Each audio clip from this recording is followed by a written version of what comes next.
is better than pizza. Yeah, but Jess is like, he's like, we're not going to do it. He's like, I'm an alpha. I will never draw a foul. I have to draw a charge. I'm like, well, if he knocks you a little bit, you could make it dramatic, you know? He's like, it won't happen. Yeah, I'm like, okay, good. Same. I don't like that either. So funny. Character above pizza every Yeah. time. I don't even know if it's character. I think it's more like, I will not even remotely look weak if you didn't really do it. Yeah. You know? Right. But Take an honest hit? Sure. sure. Yeah. Sure. Oh, funny. Are we recording? We are now. Okay, Filter on. and filter all the things. It's going to be a tough one. I have so many things I feel like saying, but I do too. Everybody does, I'm sure. It's been a wild couple of weeks. Well, I just wanted to say thank you guys for hustling to do this because all of our episodes were lining up in this actually really sweet way because I have your two that I can put back to back. And then mine about, I forget, what was I going on rant about? Who knows? The rant. Oh, no, that wasn't it. I can't remember. But I wanted to, all of a sudden, I wanted to have a New Year's one. So I'm going to we usually edit do a this. New Year's one. Yeah, I know. Well, and I'm starting a new season. We're going to start season 4. Wow. We're pretty awesome. We're pretty awesome, you guys. Well, I mean, me and Rachel are slackers. You're not, but No, I like, slacked for a year. I took a year off. I'm a slacker. but no, like, this is a good idea, but let's see how this lasts. Was what my thought was. Oh, Sorry, you're going to have to everybody, disclaim your voice because you sound like we were but- I trying to know. kill you Okay, for the first. I'm apologize for my voice. I'm apologize. I apologize. Your grammar's the I know, biggest. I'm so tired. I just got home last night at This is 9 going to be amazing. 9 p.m. from a 2-day wrestling tournament. Guess which mother's not quiet in the crowd? We're learning a lot about you just through this. I don't think that should not be a shock to anyone that No, I'm it's loud not. cheerer. But it was, I'm but a it's loud cheerer. also, That's such an understatement. but it You're was a not savage just that. Loud beast. cheerer. But it was also like, She's on the mat on her knees, slapping the mat, telling the ref that he's no, I never speak, never leave it up to the ref, ladies, never. never leave it up to the ref. No, if the ref gives you a call and you lose because of a call over ref, that's your fault, not theirs. Okay. I'm serious. Anyway, She was cheering for 2 days straight. 2 days straight from not like days, like a couple of hours. We arrive at 10. I'm actually 9:30, surprised 10 you in the have this morning. much voice And after we hearing leave it. at 8 o'clock at night. Wow. The first day. The second day was 9 to 6:30. We left at 6:30 after awards. That is wild. It's. Anyway, there's a reason. I'm There's a sorry. reason. I apologize. In this case, there's a reason and an excuse. Mhm. I'll give you that. Ooh. Yes. Okay, that's good. That's Yeah. good. Well, so anyway, I was like, oh, we should hustle and do a New Year's and a look back and all the things because we've all, again. We have to do a word for the year post at some point too. Not post episode. I've been thinking about it. You've been I thinking can think about about my new word. it. Do you have it yet? I do. You do. Well, I'm I stuck don't have between mine two. yet. I have to like pray about it Me a too. little bit more. Yeah, mine will come to me. It just hasn't yet. I think mine has. Okay, I It's want to kind of- know. Not yet. Oh. Patience. Okay, so we won't even do that one today. We'll wait. No, we'll wait. Okay. Start thinking about your word, people. Well, if we had Yeah. time, I wanted to do the quick look back, Mhm. and then if we had time to do the urge to purge, Oh yes! Oh my gosh! Burn it down, all of it. Yes. because we just had Christmas, Oh my! and following Christmas is just sweet chaos. Word. And in my head, in my brain, and so I was like, I would love to just spin off of that Mhm. because I think we're all there, and I know a couple of the other mamas that I've talked to in the last couple of days, they all were like working on big bags of trash. My Mhm. sisters are just literally like feeling crazy. Mhm. And I was like, this is good. This is how we're all feeling. Mm-hmm. You know what's really good? One of my friends, Megan Goff, actually, shout out to you, Mega Luch, if you want listen. She did kind of like a reflection, like we're doing of the year, but a reflection of Christmas while it's still fresh, like just Christmas, Wow. and what she would redo different next year. And I thought that was really smart. Like little things like they always host dinner at her house at lunch at noon. So she's like, next year, I think we're going to push it back to supper or even later in the afternoon. So we've got more leisurely time in the morning. Little, just even things like that. Or like next year, she's like, we're going to do more experiences. Like we're going to like family experiences. And I saw somebody did like a wreath. So one of the family gifts is there's 12 gifts on this wreath or whatever, but every month the family opens up a gift to themselves. And it might be movie tickets, or it might be cash to go ice skating as a family, or it might be a gift certificate to a restaurant. So it's a sweet, I mean, kind of expensive. I was gonna really. say that's a lot of planning too. But it can, I mean, an Olive Garden coupon, whatever, put it on your month of choice. Do you know what I mean? But like, just so that every month as a family, they've got a family experience. It doesn't have to be crazy expensive, but I was like, I kind of love that. Yeah, that's So- what we only did one present this year because they're going to their favorite concert. It's one of their gifts, and then we're going to Europe.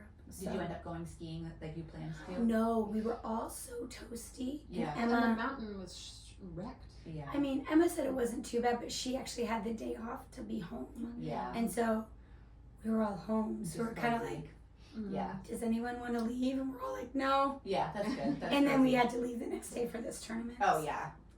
Yeah.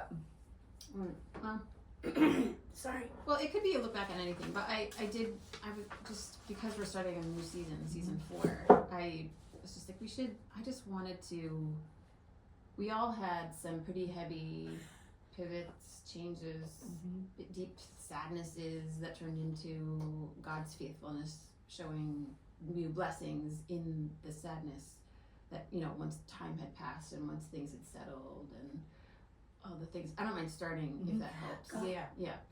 So, when I was thinking of this last year and the things that we have been talking about a lot for this whole last third season, definitely like my kids and school was a huge thing, and just nothing specific that we have to get into, but just that gap in my mother heart where I was just like, I just feel like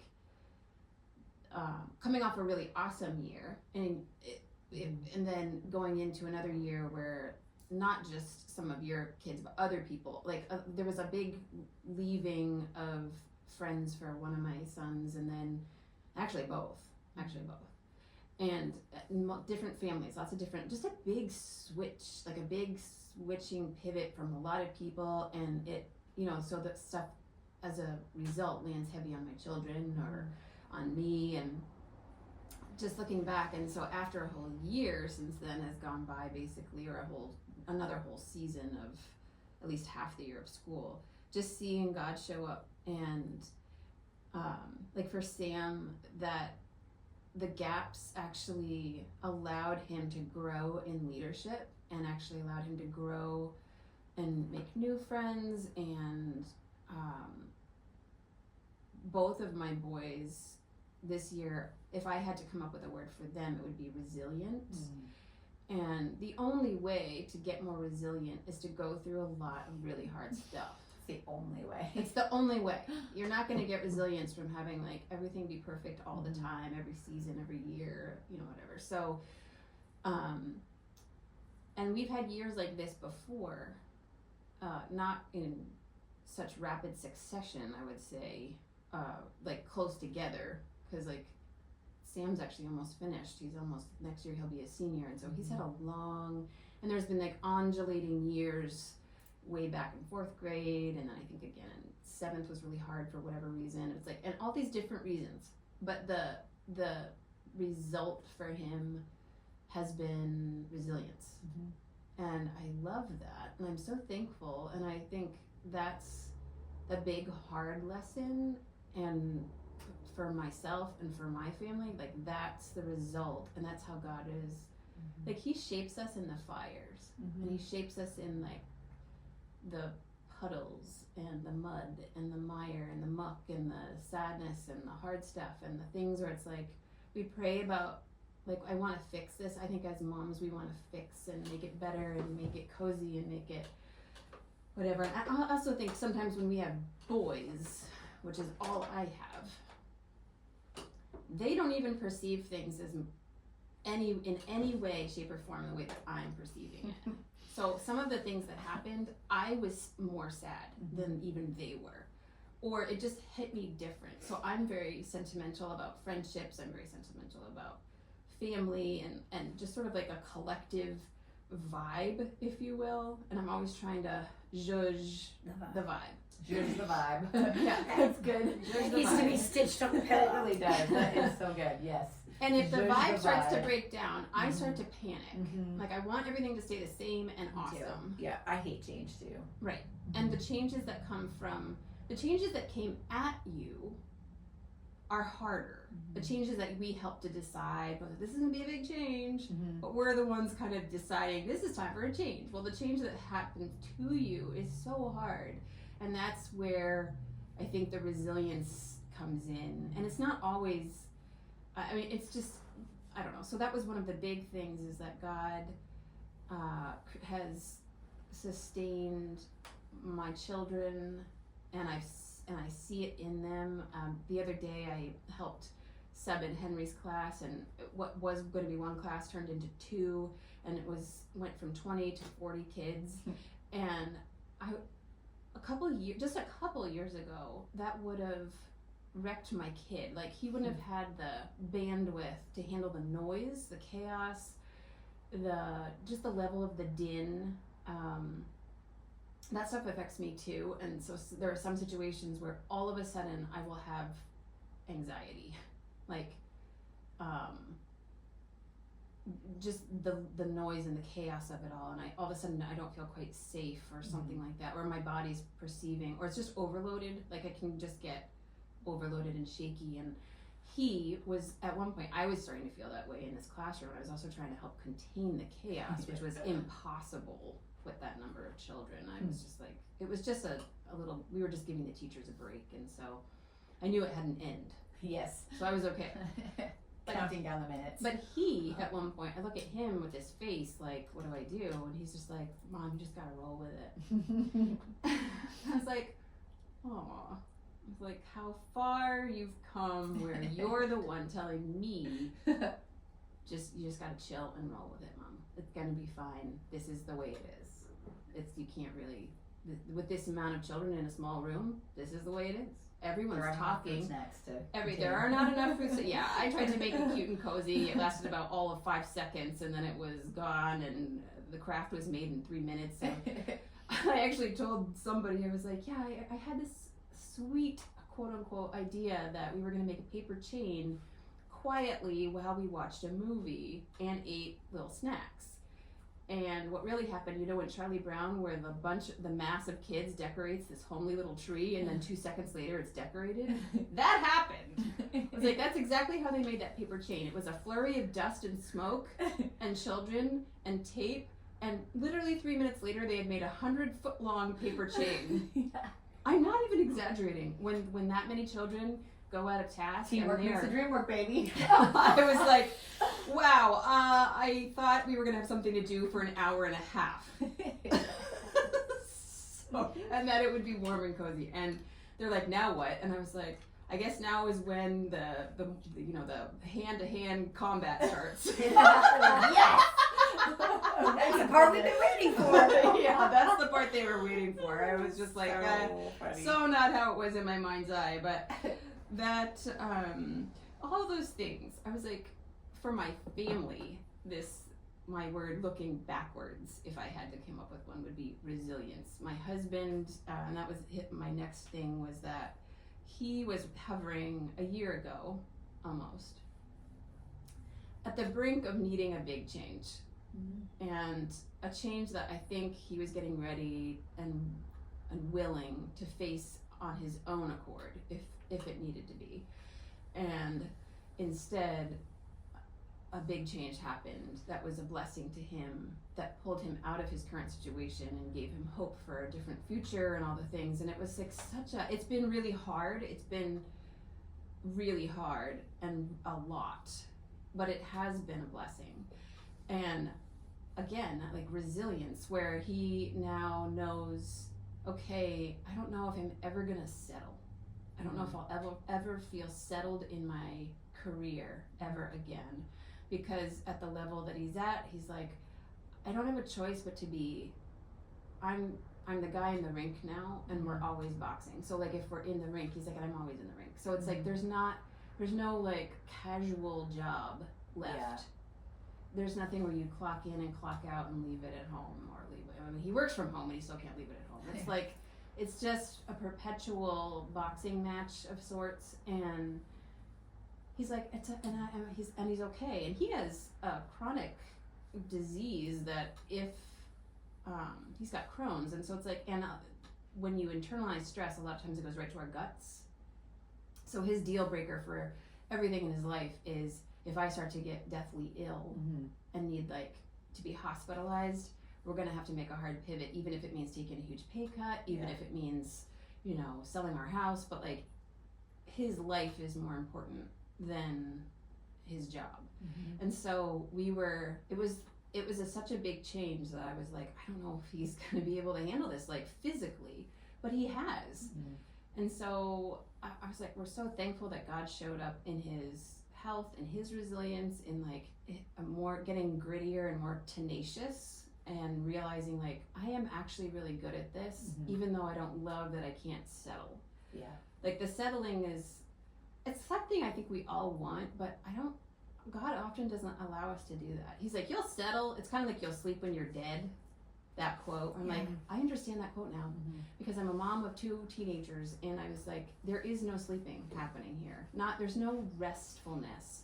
And if it is, There's pockets. there's pockets, but it's because they're gone. I don't have rest unless my house is quiet. If they're home, I mean, yeah, there's pockets of rest when they're like exhausted.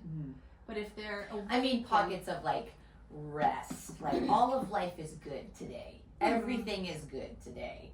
I feel like there's pockets of that. There's pockets. Normally there's like, whoa, I gotta really pray about this, and we gotta think about this, and we gotta make a decision about this, and how are we feeling about this? That's how I feel like my life has always been. So when it's like, my whole life is really beautiful and perfect today, let's just sit in it for a second. Sit in it for a second. Mom, I sliced a divot in my finger at Rachel's with a knife with Sam. Okay. After a blissy morning, where I was just like, oh, everything is perfect, and hospital.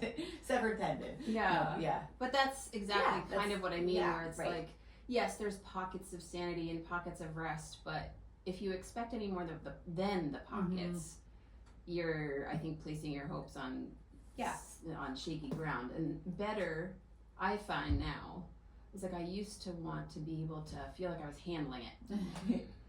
And I was like looking for the handling it. Now I'm like, I have no idea what's going on. I'm thrown clear, but I'm here for it. No pretense of perfection. No pretense. I'm showing up as many times to as many places as I can. Sometimes I can't. Sometimes I can. I'm going to be 100% there when I'm there, and I'm going to be 100% not there when I'm not. Yeah, that's good. So if I need to be home instead, and I know, speaking of all the hooligans, as they come to my house right now, in real time. Unwashed and unrested. I'm starving, and I only ate a tiny bit of cake. I made a big breakfast, so hopefully I'll eat it.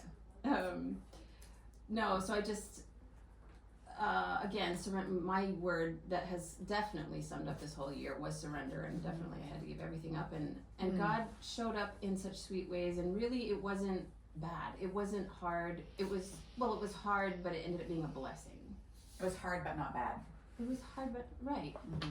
Yeah. Exactly. It was hard but not bad. And and I feel stronger. I know I see that my boys are stronger. I see that my husband is stronger, more tenacious, more resilient. And so I just, I'm thankful that even in all the hard things that happened, that God showed up as being, and I was gonna just like, as far as our listeners go, thinking about our pain points from about a year ago, and then tracing those things forward to how it all played out, and how did God show up for you, and how did he show himself faithful, and how did he turn those really hard things. I don't know anybody that listens to this, or anyone that are in any of our 3 circles, that has not had a hard year. If I think of everybody, I'm like, yeah, wow, that looks hard. That looks really tough. That's difficult. Marriages, children, school, life changes, sickness, all the things. It's just like every single thing. There were so many different everyone I talked to had some sort of pain point, even if it was just personal, where it's like I'm struggling with depression, I'm struggling with, I'm feeling sad all the time. I wake up sad, I go to sleep sad, and all the things. But just showing, like, reflecting, and I'm a horrible reflector. I love to lean in and forward. I don't love to lean back. I'm always excited about the next day, the next project, the next learning thing, the next this or that. And so it's hard for me to look backwards, but when you do, it's like you see all those things that God did in all the hard stuff. I love to look back. I know, you're so good at it. I just think it's so important It is before we important. blaze forward. Yeah. And I think that we so quickly forget. Like, we just, from day to day, we forget. Yeah. Like that little Advent book I was talking about in our last, or whenever this podcast comes out in relationship to that. But like, just little, even like one-liners from those chapters from like 10 years, like, ways the Lord showed himself faithful, or hard and heavy things.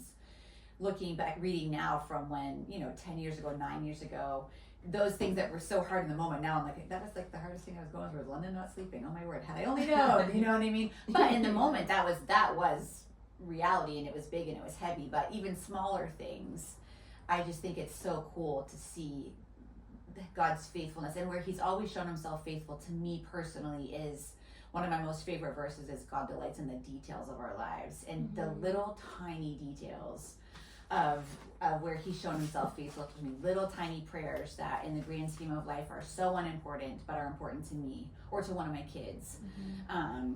Where he's shown up and he sees us, he sees and he knows and he hears and he responds. And I, those are for me where I'm like, that's how he speaks to me in my life. That's where I see his hand woven all throughout my life. Yeah. So I think it's so important and so good. Well, do you have anything that stood out? Well, I was just giving Amber a moment to speak if she I wanted feel like to. I should speak as little as possible, so that we don't scare our viewers Great away. speaking voice today. Well, I said to think of 3 things, and so I did list 3 things, but it's interesting because, what was your question? How has he shown himself faithful this year? How did you word it to us when you asked us to I don't talk for remember. this? My phone's over there. I think it was something along those lines. And so, for me, it was big things that were heavy and kind of hard in the moment, where, like you said, your things, but how the Lord has just shown himself faithful and trustworthy.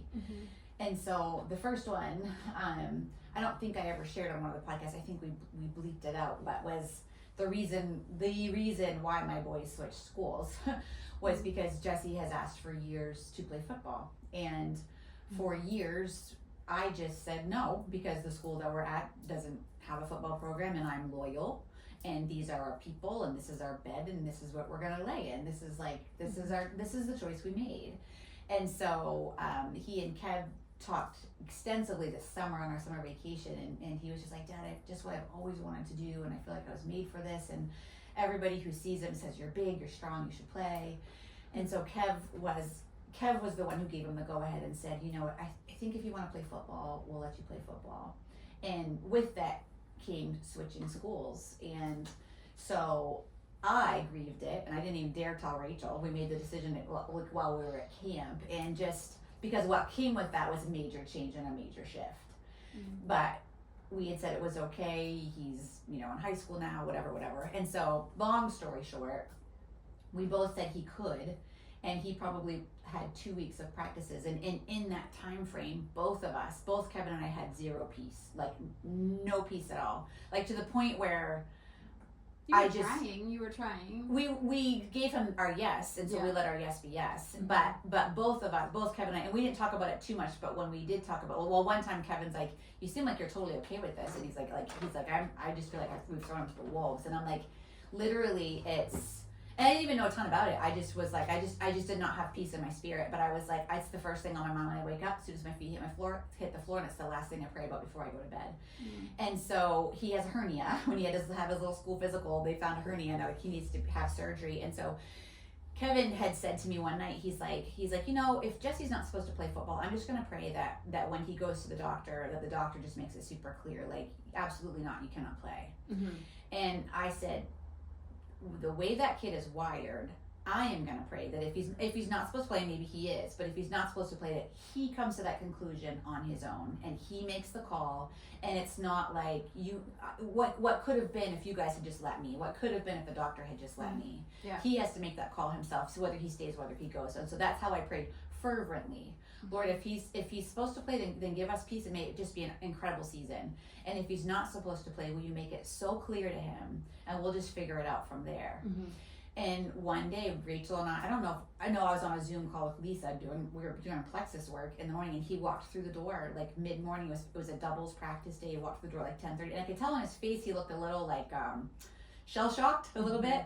And so I was just like, I just signed off from what I was, my work, and I just said, hey, bud, how's it going? And he's like, good, I think. And so anyways, I said, what happened? And he's like, I walked off the field. And I said to him, like, it makes me weepy. But I was like, why did you walk off the field? And he said, I knew I wasn't supposed to play, and I've known. And he's like, I knew it would change me, but I was lying to myself, and I was lying to you guys thinking it wouldn't change me. And he's like, I was standing there, he's like, and I was fighting tears because I was trying to think what good will come from this, except other than I've wanted to play my whole life. He's like, what good will come of this if I stay? He's like, and I couldn't think of anything, and I knew I had to leave. And so he walked off the field and came home. And so he's like, so, I know you paid the school fee for this school so I could play. And I was like, well, I paid the early registration fee for the other school to save us money, $50 a kid. And I had to pay the registration fee for this school so you could play. So pick your school, buddy. And so he ended up, he's like, I think I'll just want to try something new. And so we stayed, but the reason was no longer a reason, and but it was just for me and for him. It was the first time, I think, for him that he was fully convicted by the Lord of something. And this is just Jesse's walk with the Lord. I went to public school my whole life and had a fabulous experience. That's where I grew in my walk with the Lord. So I'm not dissing public schools for this story, just for him. And there wasn't even really huge reasons. There were a few reasons, but nothing glaring. But he just, in his spirit, he knew he was not supposed to play, and he knew it would change him. And so for me, that changed the trajectory of our school life. But for me, I was proud of him, and I feel like he laid something on the altar that he really wanted. And he still, I don't think, fully understood, but all he knew was in his spirit he wasn't supposed to do it, and he was supposed to walk away, and he did. And so that was just, for me, I don't know, a moment for me. Do you know what I mean? Huge. It's so huge. And then he had to tell people, how's football? Well, but it was all growth. It was all growth. And I said, we don't know this side of heaven, what the Lord, why, but you obeyed. And that's the only. And you let him let him experience that whole thing without any intervention, which is without also pulling hard, him and saying, we don't feel right about this. Yeah, or projecting or anything. You literally let it happen, and that's also So hard. hard. That's very hard. Yeah. Yeah, that's an awesome. It's such a beautiful story. So that was a big choosing the Lord over all the things. And he was sad about it. He was sad, but it was, so, and it has been a good year. He's got a male homeroom teacher who is young. Like, when I went to PCS, I was fresh out of college, kind of young, and I'm like, that class of boys, it's a class mostly of boys, kind of Jesse's personality, and he needs a young, mature man who can handle him, who can handle, he's got bandwidth for crazy, but then can shut it down when it needs to be, and Jesse loves him and respects him, and so I'm so thankful for that. But so that was a big one for me. Yeah, it's huge. Well, my year was something, but when isn't it something? It's always something. When I think about God's faithfulness, oh my gosh, this is so bad. Hold on, let me see. I should have a fisherman's friends, but I don't today. I know, I wouldn't use it. Okay, it just is what it is. So this is not the first time this has happened. I know. It's So the worst, though. It is the worst for sure. Yeah. I would say, like, when I really close my eyes, which I always do when I'm thinking and think about it, for me would be, I did a lot of healing. I saw God's faithfulness in the healing, and Like therapy, especially. the The work of healing. the work of healing. Yeah, And I think, Have a mint. oh, can I try Sugar that? free Let me mint. try. I'm gonna try a mint, guys. It's spicy. Or maybe if it just gives me lubrication. Ooh. I think the where I think I see God the most was my grandmother died. That was this last year. It was like a year ago before Christmas, right? Mm-mm. Or Thanksgiving-ish? Or... She died. It would have been. It was a year. It's been a year since she died. Mm. She died on last June. And so when I think of this year of like, I felt like I was grappling with the residuals of losing Memories. someone Mm-hmm. and what death is. And then, lo and behold, this year my biological father died. And this has been a year of dealing with the residuals of that and laying a lot of things on the altar of woulda, shoulda, couldas. And I have not gone into details about this. I think it needs its, I think I'm still processing it. But at my biological father's celebration of life, a lot of things about my childhood came into light that I didn't know, that my dad that raised me didn't know. And it kind of had a major ripple effect. We both believed the opposite about each other Yeah. than what so- was actually true. Right. So my whole life I was told that he didn't want me. Yeah. That he never paid anything for me. That he ran from me. And I found out that he desperately wanted me. He actually went to court a couple times to try to get me. And he did pay money, pay child support. And I never saw any of it. And that's a lot to digest. And it was really, I mean, it flattened me. Like, You talked about that as much as I thought you would. because I'm I think still, it's just too heavy. it's so much, it's literally, sometimes I get frozen. Like, I get frozen in it because it just seems so unreal that anyone would do that to a child, to lie. And the way in which his deepest insecurity was used to manipulate him into silence, and my deepest insecurity was manipulated to keep me in silence. So we both were silent, Yeah. and it's, And he's gone. and he's so, gone, like, and there's nothing I can do about it. And that is where Yeah. I get frozen. I get frozen by it. But like, I was completely humbled by my school not taking off like I thought it would. And then literally the week my school was supposed to open, this all happened. And I saw, like, I was so humiliated. I was like, well, I guess I'm a loser. This school, I thought it was a big deal. I guess I'm not. And Peter was like, I don't know why this is happening, but it's got to be for a reason. And you guys were like, persevere, honey. You're good. And I was like, no, I'm gonna sell it all. I was ready to sell it all. I was ticked. I want to cuss right now, but I'm not gonna because I love our listeners. But I was ticked. And then literally the week that my school was gonna happen was my biological father's celebration of life, and all of this exploded. Yeah. And I literally was in a catatonic state for September. And you kept having hard conversations with some of the people that were in his life, and it was like this never-ending It was reminder / trauma / It was- traumatic stress. it was really hard. Yeah. It was really hard. My aunts, who listen, my Auntie T and my Auntie We Sue. love you. Yeah, they really, but it was like I had to feel their residual pain because they had no idea and they were floored and crushed. How sad. My Sad that, my like, biological father's wife was traumatized by this.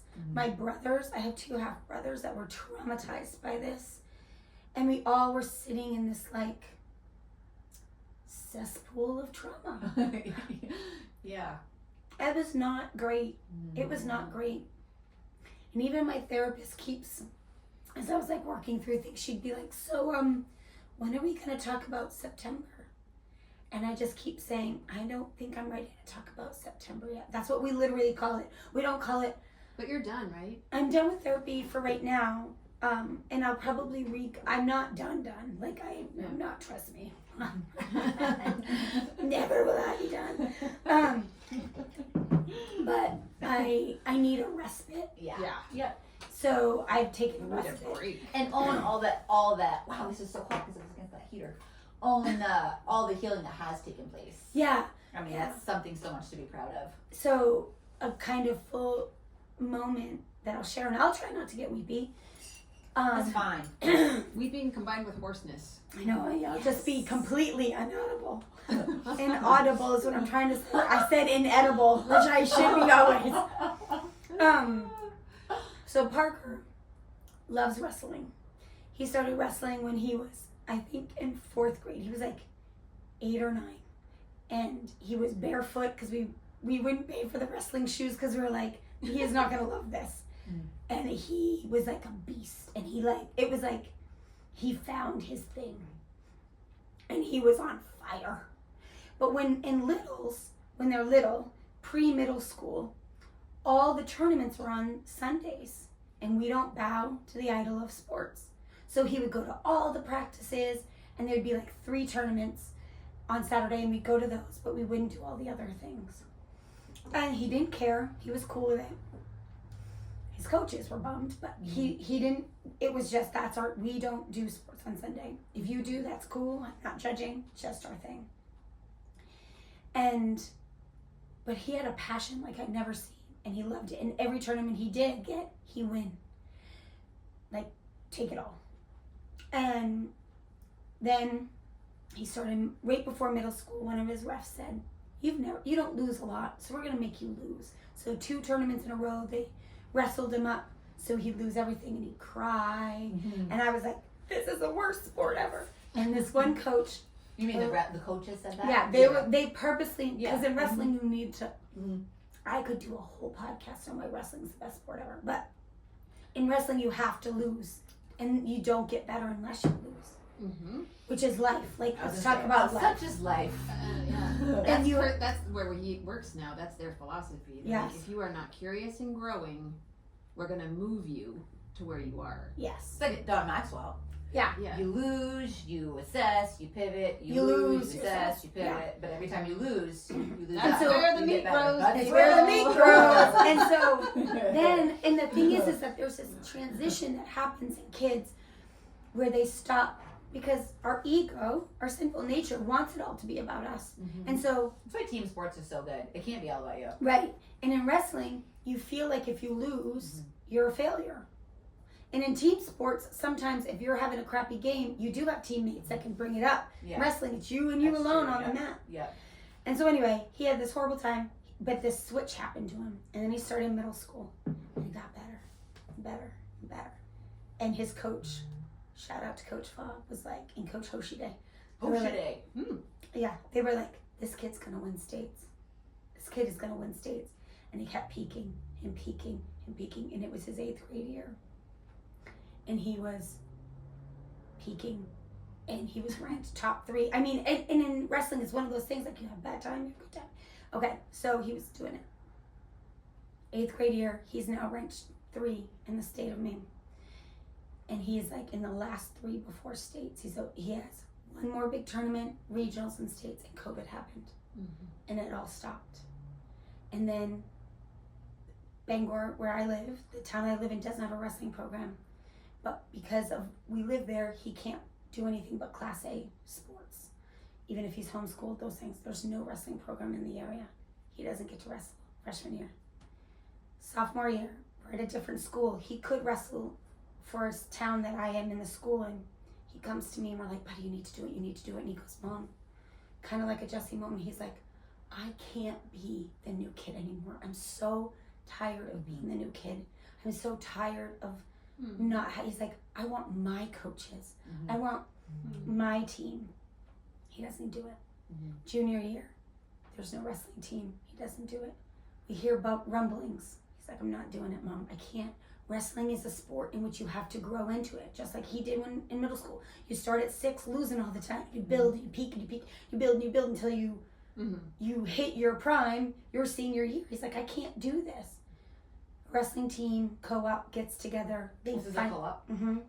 there's a bunch of towns where like I am on my knees. I'm like, this is what he needs. He had a horrible football season. He had he had a really rough year, relationship wise, school wise, girls, blah blah blah. He's struggling with his faith. He's being gossiped about. Like it was a rough. Yeah. And I was just like, Lord, this is what he needs. But he was so afraid. And I was like, I don't think he's going to do it. And Peter's like, we can't make him do it. He's 18. And I was like, we have to, exactly the same thing. We were like both praying, it has to be his decision. His coach that he has had since he was fourth grade, 8 years old, whatever that is, called him and said, one for me, come one time for me. And he didn't stop. And he's been going. His first tournament out of the gate, Peter and I were like, if he doesn't kill it, I don't think he's going to keep going because it's going to be so discouraging. He won the whole thing. And we're like, holy crap, this is happening. I love it. So then the next one got his butt given to him as he should. And we were like, okay, is he going to quit? Because he, Right. and this fire started. And he just went to this tournament and came in 5th in New England's. This is like New England, Massachusetts, Vermont, New Hampshire. I can't even believe it. It looks like he's never stopped. Oh, yeah. Let's be honest. Like people are like, who is this kid? So anyway, so that's one thing, but it goes back to my biological father. When that all happened with my biological father, my Aunt Sue gave me some pictures of him in high school. And there was a picture of my biological father. Now, if anybody sees my husband and they see my son, they're like, yep, that's where it comes from. They're like, they look a lot alike. Yeah. They do, except Parker's built a little different, like similar but different. There was a picture of my biological father in high school, the exact same age as Parker, and I put my finger over his face, and it was as if it was a carbon copy of Parker. Wow. So I actually showed him. I was like, Parker, who is this guy? And I put my helmet, and he goes, well, I know it's an old picture, so I know it's not me, but holy crap, Mom, who's that? Yeah. I said, that's my biological dad. He said, holy smokes. And so, That's my buddy. and then he's like, wait a minute, that's exactly my build. And I'm like, yes. That is wild. And then Aw. he's now being recruited by a college that my paternal grandfather went to as he went on a football scholarship. Now Parker's being recruited for a wrestling scholarship from the same thing, which is Maine Maritime Academy, which is a maritime thing, which is my grandpa Butch was a sea captain, and my biological father joined the Merchant Marines as a deckhand and worked his way all the way up to a captain. And so when I heard this, the first people I wanted to tell were my 2 aunts and my stepmother. And it was a very healing moment of knowing that my grandfather, who I didn't know really well because he was my biological father's side of the family, I almost said his name, and then my biological father I had no contact with. And so it was this beautiful moment where I was like sending them pictures of him, and Cheryl said, my stepmother, his name is Cheryl, she said, I just don't want to hurt anyone's feelings. She said, he'd love this. Turned off the notifications. I don't know why. I think it's me. Yeah, it's me. So, And I'm putting it in your butt. I am. Massage it down there. There's a lot of Vibration. absorbency. I don't even feel it. I can't even feel it. So anyway, I just want to say that it was such a turnaround moment this weekend where So good. I was able to say, Healing. it was super healing because I was able to say to them, like, she was able to say, your dad would be flipping out right now. Your grandfather would be so proud. And my aunts were saying the same thing. And I could, for the first time, say, I believe that. Yeah. I believe that they'd be excited about my boy. Like, before I would have been like, Yeah. But for the first time, I'm like, they would be thrilled. And my stepmother told me, she said when she was cleaning, It's okay, just let it fly. when she was cleaning out his underwear drawer, she's like, that's the last thing you do when somebody dies because you can't give it away. He had my senior picture in his underwear drawer. And she said, he loved you so much. And I said, I believe. And so to be 45 and for the first time believe that I did have this, there was this man out there that loved me. It's wild. And it was your actual dad. Yeah. I mean, and You've had like 5, but I mean, this is no disrespect to the man that loved me and does love me unequivocally. Somebody say that word for me. Thank you. Is that right? Yeah. And who loves my children and who is their grandpa, my grandpa. He is a man that didn't have to and did and didn't. Well, but this whole that I always thought it was wild, and it all happened this weekend, and I was just like, well, look at the spillover that has. I believed that about him. I didn't like him. I was even on this podcast. I said, you were rough. "How dare you?" You know, and all the things, and it wasn't even true. That's a huge, and that's a lifetime of believing lies for both people, and then that affected his whole side of the family and your whole side. Yeah, my brothers thought I hated them. Yeah. Which is just so like, I know. It's such redemption. This is we actually have a redemption story, guys. Like on our podcast. So good. We're always raw and real, but there's I feel like it's not quite the redeemed is like the lowest on the scale. Or yeah. So I think that's what my year. It's just this So year of good. redemption for Parker, for me, for my That is true. this family. It has been a year of redemption for you guys, for your school. For my school, it's coming out.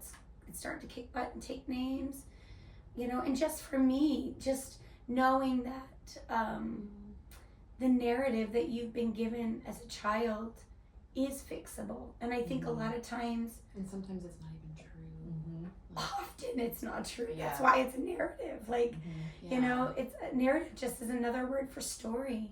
And the stories we tell ourselves to be protected and to feel safe are often wrapped in lies because we need that to survive whatever situation we're in. Yes. So For sure. I feel like for me, it's been a year of unveiling that and kind of sitting in it. I think that for me, I'm still like I said, I haven't talked a lot about it on the podcast because I still don't even know how to. Well, somewhere in the future, in season 4, you can start to unpack the truth, which would be cool. Yeah. You can do that in real time with still your surviving family members. Yeah. With your brothers. Yeah. It's been it's a weird. It's in that journey is really odd because we have been separated for so many years. We have traditions without each other. Yeah. Yep. So like my Auntie T was like, I want to invite you to Thanksgiving, and I was like, that is the sweetest thing, and I can't because for the last 15, I do Thanksgiving, and she's like, I know, but I want you to know you're wanted, and I was like, I want you to know that I need to hear that. Yeah. And so maybe starting a new tradition where we do second Thanksgiving or like leftovers where we a lot of people do that actually. like have like a or Christmas is too hectic. What if we do? My family decided because ours is getting just crazier and crazier because the kids are growing up. They're all becoming like preteen and teens, and it's like this is getting insane. Yeah. And we were thinking, one year we did cabin. We all rented these little cabins, and we did Christmas at this cabin. It wasn't actual Christmas; it was a whole thing. It was like, what if we did that minus the Christmas? Let's take Christmas out of it. It's just a winter cabin get together. Yeah. That'd be It so does not fun. because Christmas, it's like There's an expectation. yes, so much expectation. It has to be this cozy. It has to be red and green and plaid pajamas. Okay, let's take all of that out of the equation. Let's not do a Christmas cabins. Let's do winter cabins We're So just fun. gathering. It's fun. We can still go sledding. We can still have hot cocoa. Bring we can some still have games. games. We can still have Yeah. fires. We can have all the cozy things. No presents. Yeah. You know, no things where it's like this has to happen or it hasn't happened. It's like no. Let's take all of that out. And so that's something that could be like, let's have a whole healing weekend. You guys gonna have like this weekend where it's like we're gonna have scheduled hard conversations, and then we're gonna have scheduled healing. From 9 to 10 we heal. Yeah. You may start the day with 1 hour of hard conversations where it's like I'm just trying to uncover. I want to uncover. Yeah, it was how- really interesting. you We know? had when my uncle Andy had a birthday and we were invited, and I looked at Peter and I was like, I don't think I've gone to a family. I would almost said their last name, but I am trying to be respectful because they get to. Yeah. This You're isn't. very respectful. Yeah. Well, I mean, I don't have the right to say things, but Mhm. and so we went and it was really fun and it was like we looked at pictures and we were talking and I would love something like that and as a joke because we all have a sense of humor, you know, the coordinator of all these lies that made us all be silent is a one particular person. All roads lead to one particular person, and I'm sure everyone is yelling who that is at home, and I don't need to say it because I don't want to. Coordinator of all these lies. The coordinator of all these lies Oh. It's really So- something. is she's pretty good at it, isn't she? But so she has a particular name, and my sister found this hilarious shirt that talks about this name, and my stepmother lives in Florida. And she said, wouldn't it be hilarious if a Christmas card came out where it's my dad that raised me and my sister and all my biological father's family and my biological father's wife and my brothers were all on a beach in Florida wearing a shirt that says, in a world of dollies, in a world of another person's name, be a dolly. And we're all just standing there wearing that shirt, and that's our Christmas card that we send out. And I said, and my stepmother jokingly said, let's make that happen. Now, I don't know if she really is up to having, you know, all these people, but I think that's the goal, is that, you know, because my dad and my sister need healing too. Yeah. Because they grew up thinking I was theirs, and they're very protective, like you were protective on the podcast. My sister was equally aggressive, Visceral about, because it's me and you love me and my Yeah, sister yeah. loves me and my dad loves me And now I love your dad. well my dad that raised me, my biological dad, But yeah, I'm saying like the feelings I had were about my dad that raised me, John. and now The none of switch that has was been true. flipped. Yeah, Things it's that you've told me for your entire life. because those were what I was told my entire life. Yeah. So now, I mean, I think the saddest thing, even for me, is that he's not still alive. And I would be like, oh my gosh, I hated you, and now you're amazing. And I think the huge thing too is like consider the source. Yes. Like the source is toxic. There is no question there. And so even interesting for our listeners, such a takeaway for me is like, you're right, the narrative, it is a story, and there's, you have worked so hard to change your narrative. You have worked to change it. I have. You know, I'm tired. You're tired, right? But even like if someone's living that now, to if the source is toxic and just full of crap, and you know they are, then maybe just sit with the question. Is this maybe not true? Yeah. Do you know what I mean? And even did you when- ever have that question ever, or was it so solidified in your brain? You know, me and my therapist talked about that. I think if it would have been a friend, it would have been different, I think. Sorry, I think I've hijacked this podcast. I think it would have been different. But when it's your mother, that's one thing. It's true. I agree. And with then that. I also think there was dual, like what my therapist keeps trying to remind me is that there were dual narratives. Yeah. And so my you were walking away and he was walking away, so the space kept Yeah. getting bigger and bigger Yeah. and bigger. right, Yeah. because Yeah. and He wasn't like, He he was wasn't- you told the couldn't same see lies. him fighting for you. I couldn't Yeah. see Right, it yeah. because Right. Yeah. and That's true. and because I was a minor. Right. And so That's everything right. had to go through her. Yes. Yeah. And then the other piece that was super duper heavy was that the manipulation, right? Like, we're talking master. So to go deeper, my biological father dad, so my paternal grandfather, the one that I was saying that went to this college, he was a merchant marine and always left, right? So he would go off, come back, Meme was pregnant, go off, come back, Meme got pregnant, go off, right? And then it got so bad, they got divorced back when it wasn't cool to get divorced. And he left. He went It's to New still not Orleans. cool to get divorced. Right. But like back where it wasn't even culturally cool. Yeah, So right, they were literally the only parent. Yeah. They were the only ones Yeah. with parents. right. But he didn't just go. He left and went to New Orleans. And so my biological father's deepest fear was that he was going to be a father that ran away. And then got caught up in this. And what did he do? He ran away to New Orleans. He did what he knew. He did what he knew. Absolutely. And he was 19. Right. Yeah. And maybe he saw And someone he- who shall not be named as the sicko that they were, and And- he's like, ah! he for sure did. He for sure did. And so he ran away. And but that person, that massive manipulator, she used that trauma, and that's what she poked him with Yeah. my entire life. Yeah.